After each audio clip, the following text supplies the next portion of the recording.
Hello and welcome to the Garden of the Black Roses. This is fanfiction. Another Ragnarok Online chapter or chapters. Chapter 19. Ear drew out dark liquid from Chibi's body. Lady Deathstrike could tell this was a Loki's whisper. Her heart felt heavy, and her thoughts darkened the more of the whisper was drawn out of Chibi. Ear noticed and cast Kiri on Lady Deathstrike, easing the heaviness. Ear, Chibi murmured, swaying on the spot. I don't feel so good. Ear nodded and drew more of the whisper from her. Is this experimental? Or do you know what you're doing this time? She asked, falling to her knees and then sitting hard on the ground. Her body still swayed on the spot. Half, Ear replied, drawing the last of it from Chibi's body. I'm healing you as I go. The Loki's whisper had spread everywhere. I almost have it all. He used it as a gas on me first before using it as a bracelet, Chibi replied. It probably replaced the oxygen molecules with itself within my body. Only logical reason why I feel so weird at the moment while you're drawing it out. Deep breaths for me then, Chibi, Ear replied, placing both hands onto the fully formed Loki's whisper. Let's see if your logic is right, because my healing isn't being as effective as it should be. She pulled a bottle out of her robes and forced the whisper into it. Feeling a bit better? Chibi nodded and took another deep breath. I'll check up on you again, somewhere after midday. I need to take this to Kashi. He asked for one to find a way to create an antidote for it.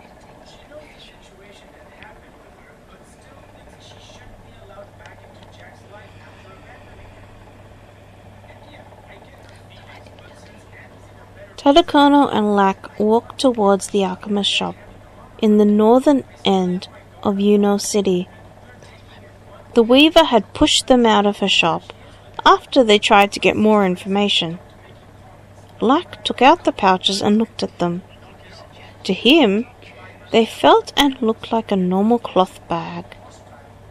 But he guessed to an alchemist class, they'd look and feel much more than that. Chibi's hiding something, isn't she? Tadakono asked Lak.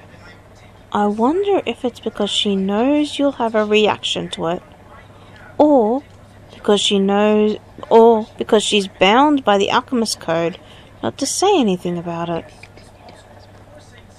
I should have known, Lak murmured, pushing the pouches back into his pocket. When Chibi and I were taken from Velvet Touch of Inishi headquarters to the Cloud Castle of the Hidden Gods, Chibi and Ear seemed to know each other. Chibi didn't react when Ear patted her on the head. No, Chibi reacted when Ear patted her on the head, and she even purred and rubbed her head against Ear's hand. It took Tadakono a second to realize Lak was meaning Chibi was in cat form. Don't beat yourself up about it. You know Chibi by now. She'll hide things from you so you don't get worried about her. And besides, if Chibi knew Ear from when she got Azoth, it means Chibi wasn't completely alone when she collected the items for it. I guess you're right, Lak replied, pausing outside a cafe.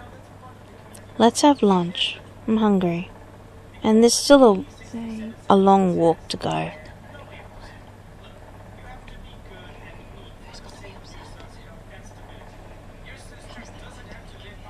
Lady Deathstrike let Chibi rest against a tree and snuck off to hunt lots of herbs. She wanted to surprise her and lessen their afternoon workload. I wonder what else Chibi needs other than herbs. I should have asked her before I left.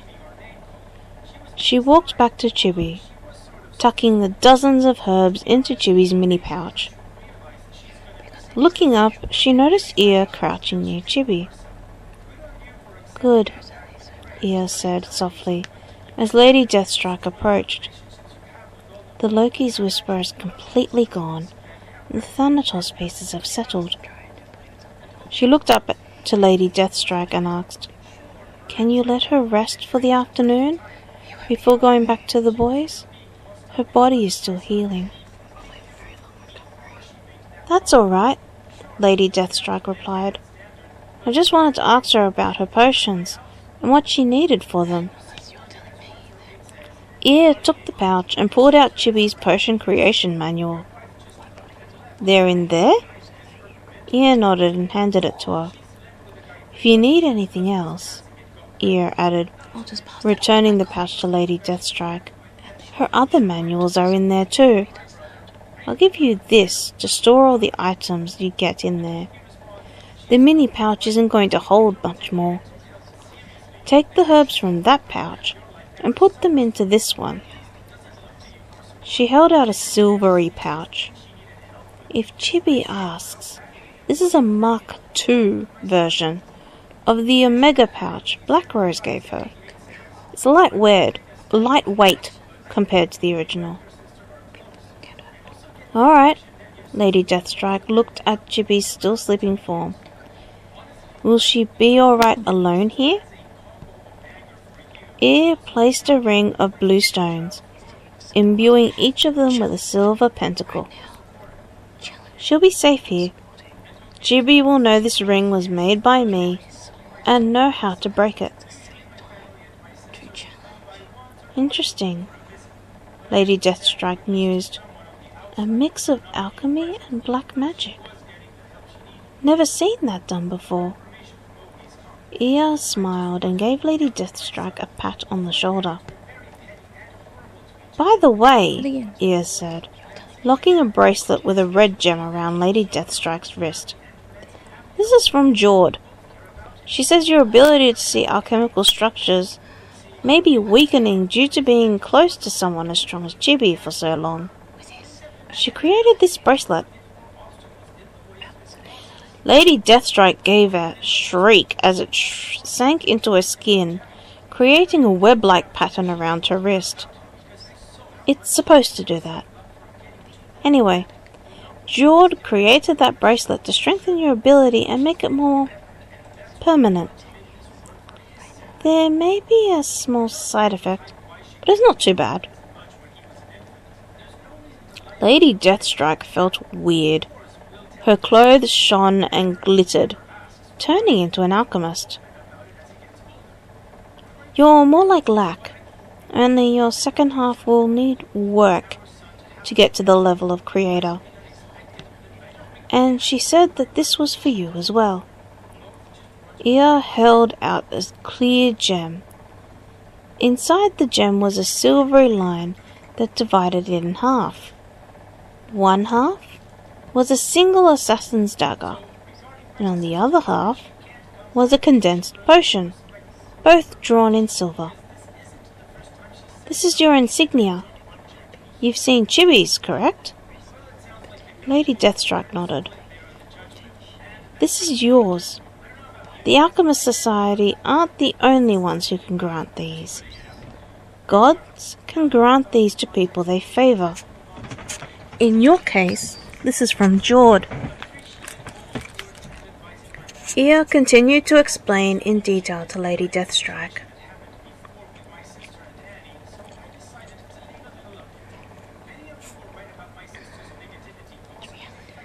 Lack sat spinning a zenny on the table, while he and Tadakono waited for the alchemist shop owner to return. A red leaf walked out and over to them, balancing a tray with some tea and a few biscuits. "I'm sorry for the wait," it said to them, its voice a soft whisper like breeze. My master didn't say how long she'd be gone for. Can you tell me something? Lack asked, tossing the zenny into the air. How come you can talk? I know a creator that has a green leaf which can't talk, and she's a pretty powerful creator. Depends on the creator, the leaf replied, taking a seat next to him. My master is an expert in homunculi. Some alchemists specialize in potions, some in experimentation, and some in life creation. Lack's expression didn't change. The creator you know perhaps isn't strong enough to give her leaf enough power to talk with its own free will. My master is the secretary of the Alchemist Society, hence why she was given the task of monitoring how much equipment is sold to the alchemists on a monthly basis. The middle seat above her excels in potion creation and homunculi. The one given the high seat is the overseer of the Alchemist Society, excels in all fields of alchemy. According to my master, the current whereabouts of the high seat are unknown. Kishu, a creator stood at the door with a book in her hand. You're talking too freely to those who aren't of alchemist class. What can I do for you?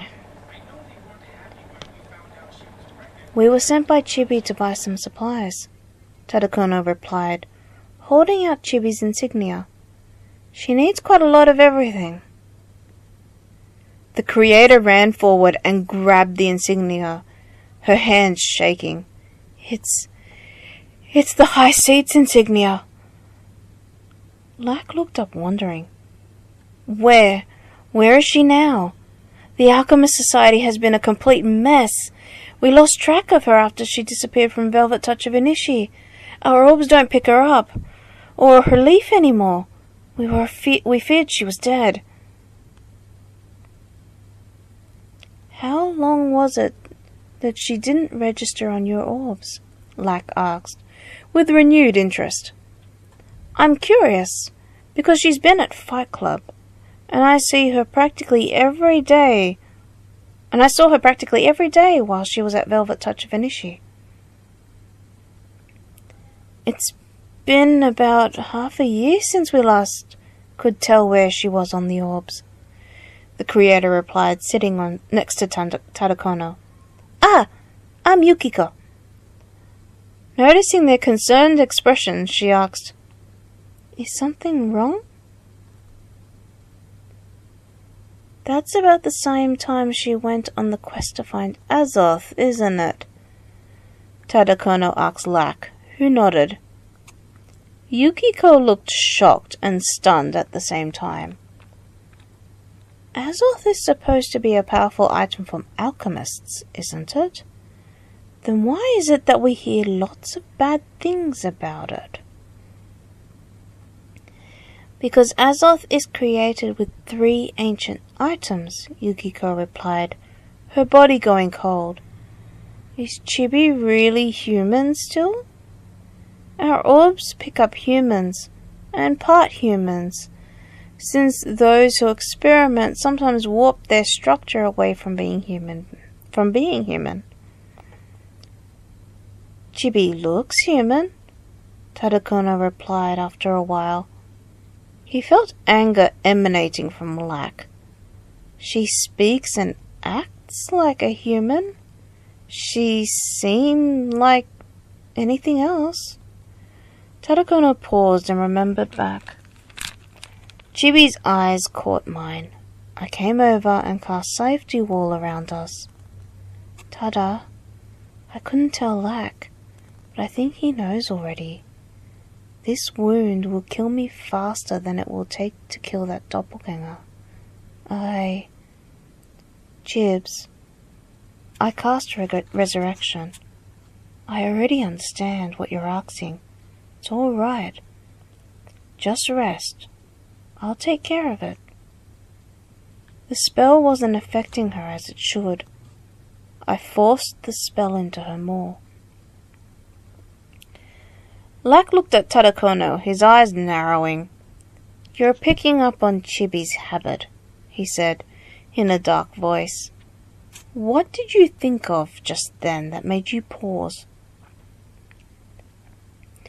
"My resurrection spell," Tadakono replied, placing Chibi's insignia on the table. "It wasn't infecting her like it would on a human. If anything, it seemed to be hurting her more spiritually, while healing her physically. It's the same with any holy spell Fen used on her." "She seems close to Ia, too," Lack murmured, resting his head on the table. "Just what is going on?" Yukiko looked at the two of them and sighed. "Yeah." She closed her eyes and threw down her own Azoth into the middle of the table, causing Lack and Tadakono to jump. "Come here now, please, Ia."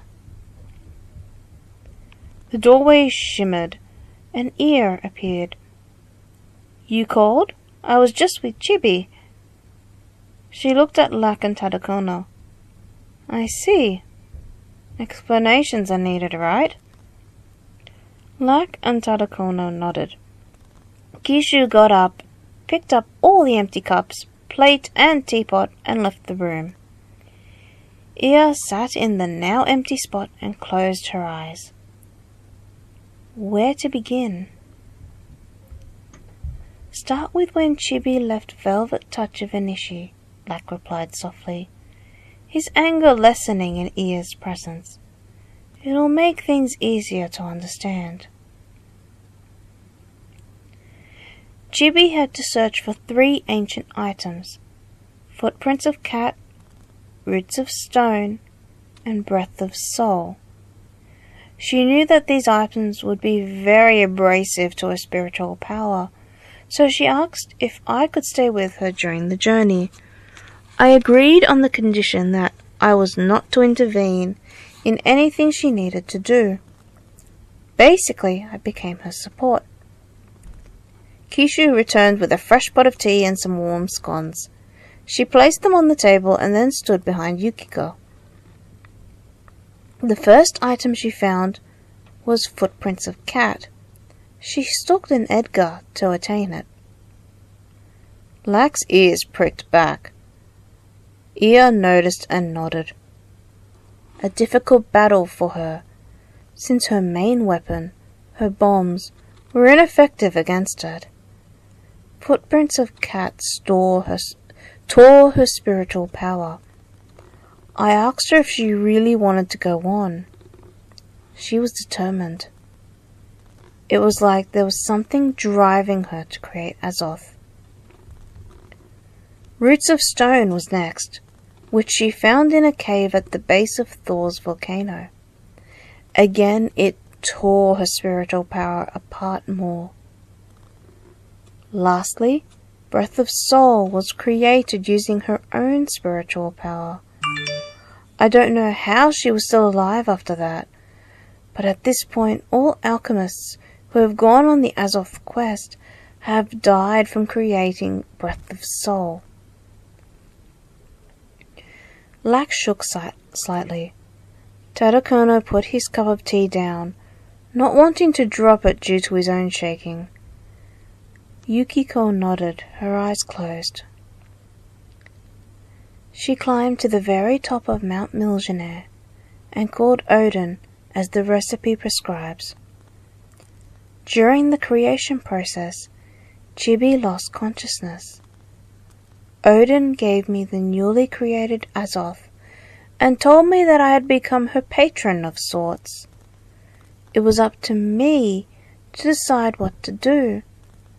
After he left, I used sinews of bear to stick her together. She returned to Velvet Touch of Inishi with Azoth.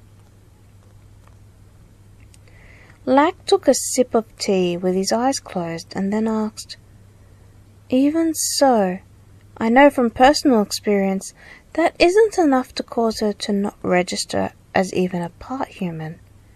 He opened one eye and looked at Ia. "When Tia granted me my stalker half, it was because I had taken on the quest for Millionaire, which tore my spiritual power apart as well. I know, Ea replied, picking up a cat-shaped biscuit.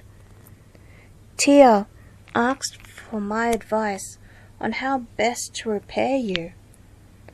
I recommended to her to grant you a power that splits your existing spiritual power in half. To answer your indirect question, Chibi became less than human after she warped Azoth's structure. She gave Azoth a permanent alchemical coating. Also, with, and I have no idea how she got this, a drop of blood from both of you, she indicated towards, from both you, she indicated towards Lack, and Mike Rex, she allowed the abilities of Azoth to extend to the both of you. This caused her spiritual power to warp. I had to gather the 4 pieces of Thanatos to temporarily bind her spiritual power until it healed itself. So, Tadakono mused, picking up his cup again and gently moved it so the contents swirled inside. What is her current abilities with the 4 pieces of Thanatos within her? It makes sense to me now that my resurrection spell doesn't work as effectively as it should. Chibi, Ea started, glancing at Lack quickly before she looked back at the biscuit in her hand. Her abilities are as they were before. The only difference is that her leaf has lost its ability to speak as a direct relation to the spiritual power her master has. Also, any holy power directed towards her hurts her, decreasing her life power. When she was at the Cloud Castle, I spoke to her with my telepathy. She couldn't respond the same way, but I could tell. The holy aura in that place was hurting her. I asked Black Rose to take both of you away from there. By mere coincidence, there was an incident happening with Fight Club guild members. You were with her before you came, right? Lack asked, dipping a biscuit into his tea. Was that to do with Loki's whisper? Ea nodded. Is she all right now, or has something changed? She's back to the way she was before Loki captured her. Ea smiled. But when you meet Lady Deathstrike again, she might not be the same. But that isn't my doing. Just done on my advice. Lack skipped over that bit of information and decided to ask Lady Deathstrike directly later on, and looked at Yukiko curiously. Then does that mean that you were more successful at creating Azoth than Chibi? To be technical, Yukiko said, reaching back and giving Kishu a small pouch that she had taken from Chibi's gem, and a silent order to retrieve what they need. Kishu bowed and disappeared into the main shop. My Azoth belonged to my mother. She died during the creation process, but before she died, she imbued the Azoth with a few pieces of my hair. Basically, she did the same thing Chibi did for you. Ea was the one who gave me the Azoth and told me what happened. Ea got up and gave a small bow. I need to get going. Lack, can you wait here? Chibi will be sending a message here soon.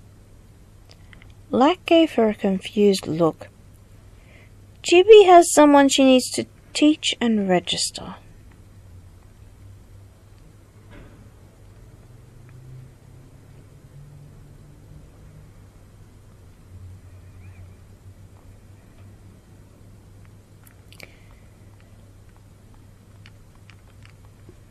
Oof, these chapters are longer now. Chapter 20. Chibi awoke and smashed one of the gems around her. She can feel an alchemist close by. Being the high seat, she could tell that this person wasn't registered to the society. Getting up, she walked in the direction her senses were telling her. "Feeling better now, Chibs?" an alchemist in green asked. She carried Chibi's mini pouch and a silvery pouch that she was tucking herbs into. "Ia said that you'd take me to Aldebaran when you woke up." "Ia did?" Chibi tilted her head to one side. "To the Alchemist Society?" The alchemist nodded and closed the silvery pouch. "Can I see your insignia?" The alchemist gave Chibi her clear gem. Placing the gem on the palm of her left hand, she placed her right hand over the top and closed her eyes. "I see. I know who you are now." She opened her eyes and returned the gem to the alchemist. "Sorry, dear. I didn't recognize you." "It's all right," Lady Deathstrike replied, giving Chibi both pouches. "There's heaps of herbs in there now.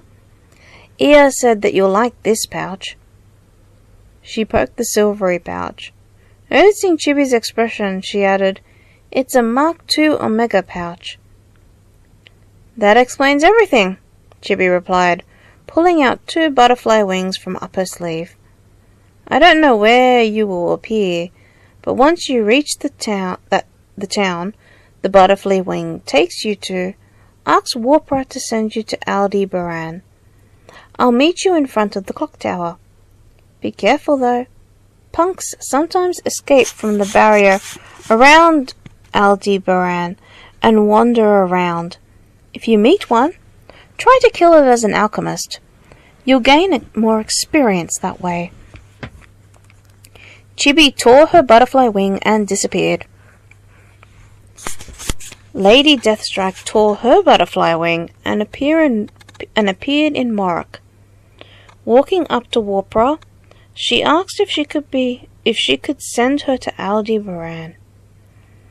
Warpra bowed and sent her there.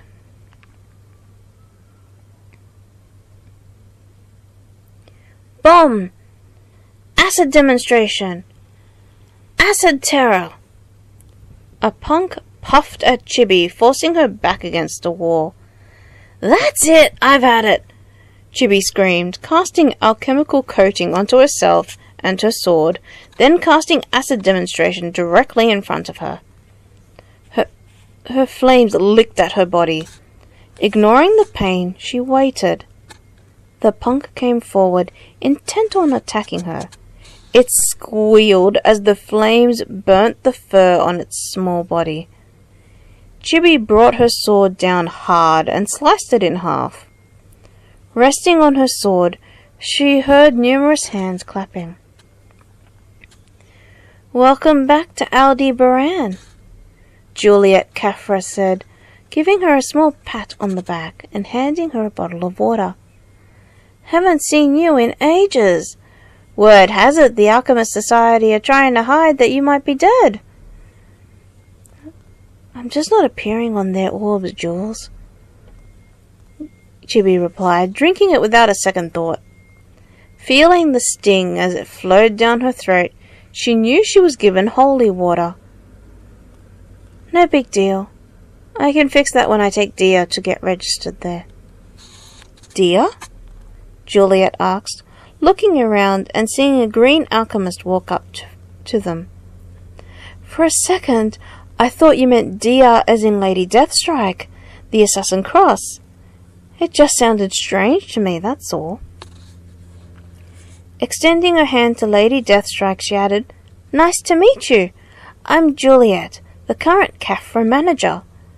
If you need anything, or want to create a storage account with us, feel free to come by the office on the north side of town." Giving a wink at Chibi, she smiled. "I know alchemists always have more than they can carry.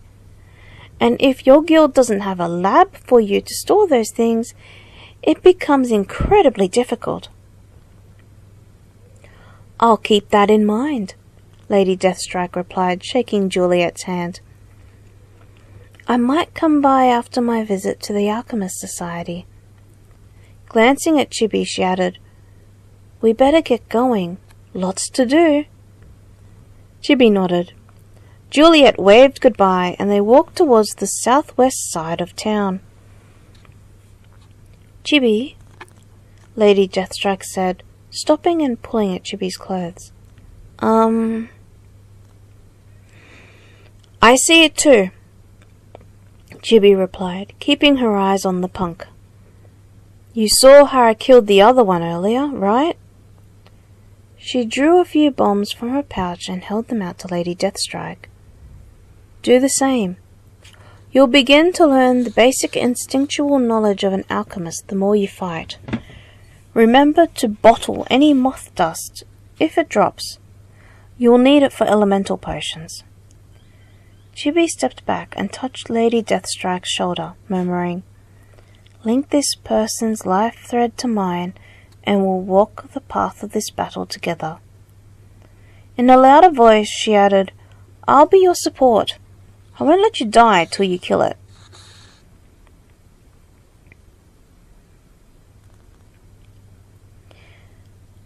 Lax sat staring at the ceiling.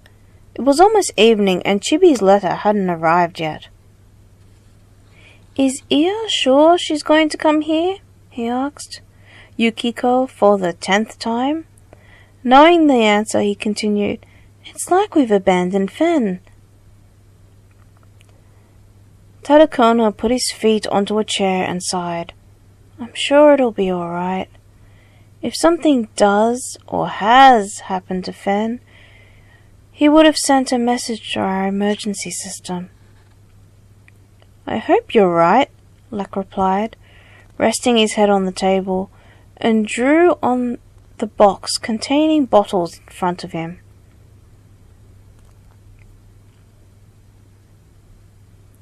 Lady Chibi! Welcome back, Chibi-sama! Lady Deathstrike walked slightly behind Chibi as they walked up the large hallway towards a pair of wooden doors ornately carved with vines bearing potions instead of fruit. This is the Hall of Notable Alchemists, Chibi replied, as they passed a picture of herself in flight. Alchemists who have attained the level of creator have a photo hung somewhere here in this hall. Up ahead is the orbital room. It's where myself, Mazenda, and Yukiko monitor the life threads of alchemists and creators across Rune Magard. We keep track of who's where and if anything has happened to them, such as a death or change in level from alchemist to creator. They stepped into the orbital room, and a dark red creator jumped out and tackled Chibi to the ground. You're here! Finally! I was all by myself! Yukiko hasn't returned from the alchemist shop yet. Yukiko, is there recording data, remember? Chibi looked up at Lady Deathstrike and sighed. This is Mazenda, by the way. She's the middle seat of the Alchemist Society. She could have sent a member to collect the data and asked Yukiko to return to help her with the orbs. Mazenda pouted and folded her arms. Yukiko doesn't like me. She's always picking on me. Chibi got up and touched the orb that represented Yuno, sending a letter floating down from the sky to Yukiko. What are you doing? Preparing in case I don't come back, Chibi replied, touching another orb that represented Prontera, causing 3 letters to fall from the sky there. Mazenda began to cry. Lack, myself, and a few of the other guild masters are going to storm Loki's castle. Yukiko will be here, and 3 exceptional alchemists will be collecting data for us at the alchemist shop. Looking at Lady Deathstrike, she continued, ignoring Mazenda's tears. Let's get you registered. She led her over to a large orb that swirled with names. This is the collection orb. It's what controls the other orbs. Place your hand here.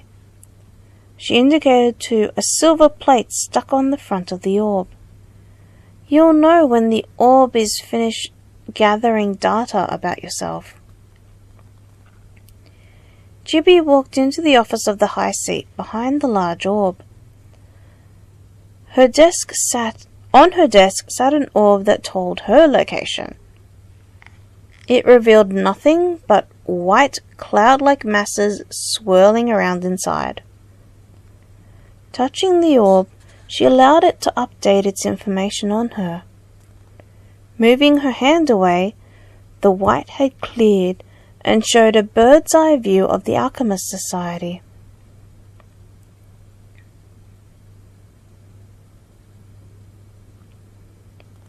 Yukiko opened the window and a letter floated in to her. Turning it over, it possessed Chibi's cat head insignia. Lack and Tadakono looked up sharply, watching her. It's from Chibi, she said, sitting down and breaking open the letter. She says to come to the Alchemist Society. She wants me to work on the orbs. There's also a message for you here as well, Lack. Lack took the parchment and read it out loud to Tadakono as well. Lack, come to the Alchemist Society in Aldebaran. There's a few things here that might be of use to you. Use my insignia to get through the potion ivy door. Potion ivy? Tadakono asked, confused. Did she write that wrong and mean poison ivy? Nope, Yukiko replied, taking out the key to the alchemist shop. The doors to the orbital room in the Alchemist Society is engraved with potion ivy. Lack picked up the box and followed her out the door. Tadakono looked around the tea room quickly to make sure they didn't leave anything before walking out after them. Outside, Yukiko locked the door and together they walked to Warpra.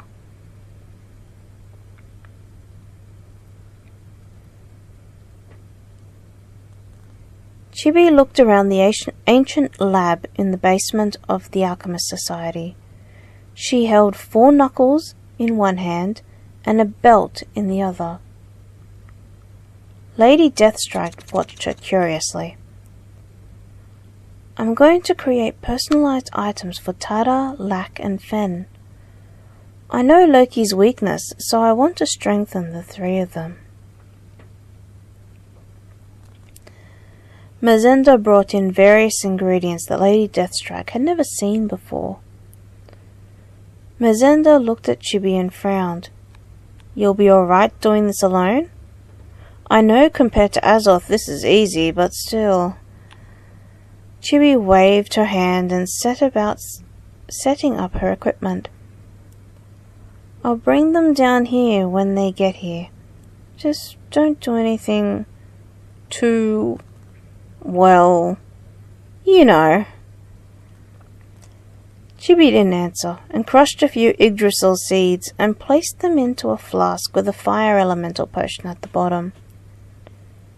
What she had in mind was making a pair of dual elemental knuckles for Lack and Phenomenon that could be used with Milgenaire. For Tadakono, she wanted to force a Mistress and Pharaoh card-like abilities into a belt, so he had it with him, more securely than on his head. She drew an alchemy array on the table, and then waited till the potion began to boil, and added rough wind for a wind property, and star crumb for strength.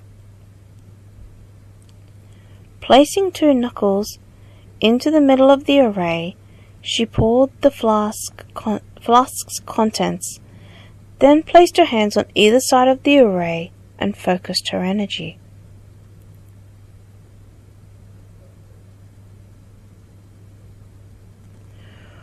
What in God's name was that? Yukiko cried as the Alchemist Society rocked from an explosion for the second time. Mazenda ran up to her and pulled her arm. It's her, isn't it? Yukiko's eyes narrowed. She's using the ancient lab to do working. Mazenda nodded and led them into the orbital room, then towards the office of the High Seat. Her orb's working now? Again Mazenda nodded, and paused, her hand over the doorknob. It's all right. Chibi opened the door and stepped out of the office to them. I just updated the orb for it to be able to track me again. She came up close to Tadakono until her nose was almost touching his. Stay still for me. Without waiting for a reply, she removed his belt and replaced it with the one she made for him. She darted to Lack and took his hands. Lack pulled back slightly and felt her place 2 knuckles over his hands. Gifts from me to you. She looked back at Lady Deathstrike. Dear, you should turn back before we go. Lack fell backwards as Lady Deathstrike turned from alchemist to assassin cross. She blushed and said to him, My gift from Jord. Tadakono gave Chibi the things she had asked them for, and she was already arranging everything on her belt. Lady Deathstrike looked around, then asked Chibi, It's about time we meet Fen? Lack looked curiously at the 2 of them, unsure what was going on. Chibi's eyes darkened briefly before focusing on Lady Deathstrike. It's time. Rena will be with Fen soon.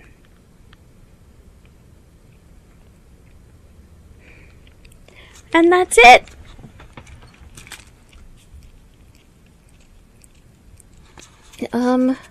You probably heard my doorbell go off during that. To be honest, I knew that Australia Post was going to be dropping off a parcel today.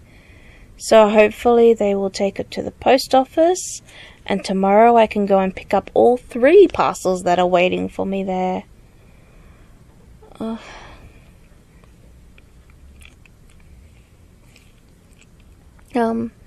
But yeah, first world problems, real world problems, whatever kind of problems you want to call it.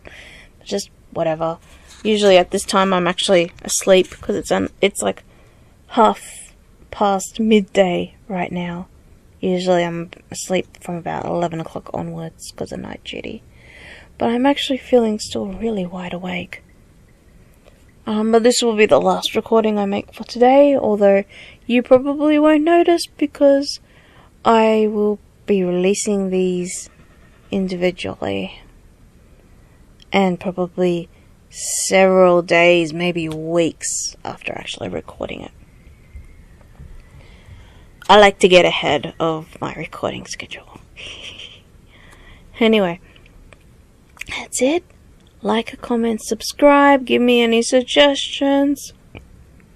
Story ideas if you want me to try and write an original piece for something else. But yeah, if you like my writing and this is the first series you've listened to, try listening to my original pieces, Magic of Moonlight, The Mystery of Runes, Last Alliance, The Adventures of the Iron Wolves. I can't remember if I recorded, I don't think I recorded Succubus Diary. Succubus Diary is a bit too naughty for YouTube. I don't think I recorded Wingless either. Actually, now that I think about it. Yeah. But I will see you in the next video. And as always, remember, let your imagination grow wild. Bye for now.